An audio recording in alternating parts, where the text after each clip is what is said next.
Mirëmëngjes, përshëndetemi sërish së bashku, vjen transmetimin e drejtë për drejtë këtu në Report Televizion me hapësirën e flesh informativ të orës 8. Ndajmë së pari ngjarjet kryesore.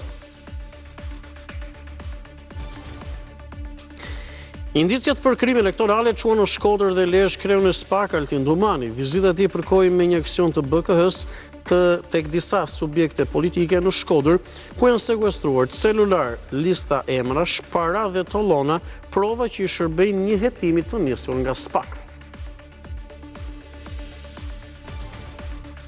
Edi Rama është i bindur se më 11 maj socialistët do të thajnë kënetën nga Vlora dhe Durrësi, ku përmbylli fushatën e PS-s. Rama premtoi porte të reja. Sali Berisha me mbështetës të rrudhur nga Shkodra kërkoi që të mos votojnë partitë e reja e të vogla, duke i quajtur maska dhe sklever të Ramës.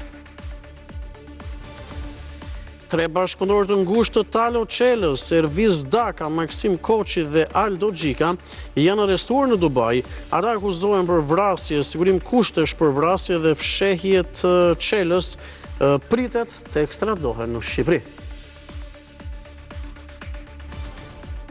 Familjet shqiptare kanë harxuar më shumë para për të furnizuar me ushqime muajin e kaluar. Sipas Instat, inflacioni në prill arriti në nivelin më të lartë në 14 muaj.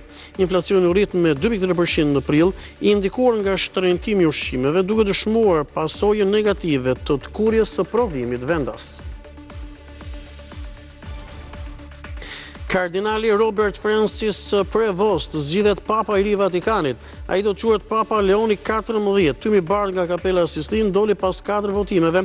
Përpara gati 100.000 besimtarëve në sheshin Shën Pietri, Papa përshëndeti me fjalët "Paqja qoftë mbi ju". Në Durrës, ku nisot etapa e parë e Giro d'Italia, kanë nisur kufizimet në qarkullim. Tirana nesër për etapën e dytë, ndërsa kufizimet nisin sot nga ora 8 e mëngjesit dhe përfundojnë në orën 6 pasdite. Pas 3 vitesh është hapur xhamia historike e Plumbit në Shkodër.